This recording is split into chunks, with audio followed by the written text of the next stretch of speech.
Des sources sérieuses voient un front commun constitué de Katumbi, Kabila, Fayulu, Mukwege se mettre en place pour gagner ensemble les élections de 2023 contre l'ennemi commun, Félix Tshisekedi. Les rapports entre ces quatre grandes figures de la scène politique congolaise semblent bons. Considérés comme ennemis jurés, Moïse Katumbi et Joseph Kabila semblent avoir mis leurs différends de côté après 7 ans de brouille. Dimanche le 22 mai dernier, au cours d'une messe consacrée au pardon et à l'unité katangaise, dans la cathédrale Saint-Pierre et Paul de Lubumbashi, Moïse Katumbi et Joseph Kabila s'étaient affichés ensemble, échangeant une poignée de main en plus des sourires. Sherman Raïs avait reçu des applaudissements dans l'assemblée. Un des acteurs de cette réconciliation, l'archevêque de Lubumbashi, Fulgence Muteba, était aujourd'hui présent à la clôture du congrès du parti Ensemble pour la République qui a validé la candidature de Moïse Katumbi au scrutin présidentiel de l'année prochaine. Simple geste symbolique ou acte à haute portée politique?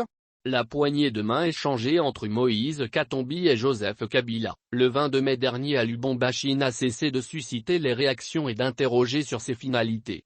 Pour nombre d'observateurs, l'amour du Congo que Moïse Katumbi et Joseph Kabila ont partagé, oblige ces deux dignes fils du Katanga à se mettre ensemble pour sauver ce même Congo qui est en danger, face au M23 soutenu par le Rwanda. Ce même jeudi 22 décembre, au cours d'une conférence qu'il a animée à Kinshasa, Martin Fayulu, candidat déclaré à la présidentielle prochaine, dit pouvoir se mettre de côté si le peuple le lui demande. C'est une évolution notable dans le chef de Martin Fayulu d'ordinaire intransigeant. Signe de cette évolution, les hommes de Martin Fayulu, notamment Devo Kitoko, étaient annoncés à Lubumbashi pour prendre part à la convention d'ensemble de Katumbi. Mais ils ont été bloqués à l'aéroport de Njili, faute de place à bord de l'appareil qui desservait Lubumbashi. Vaste comédie quand tu nous tiens.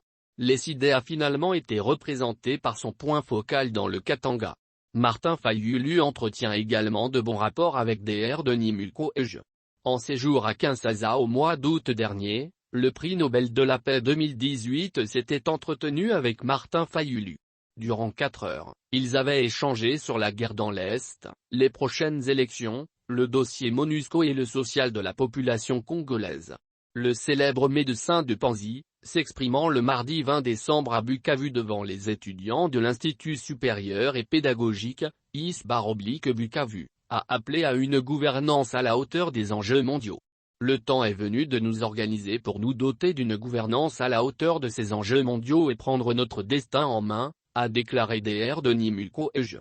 Au regard de la situation sur terrain, les opposants à Félix Tshisekedi seront amenés, comme dans le contexte de Jean Val en Belgique, à se choisir un candidat commun pour affronter Félix Tshisekedi en 2023.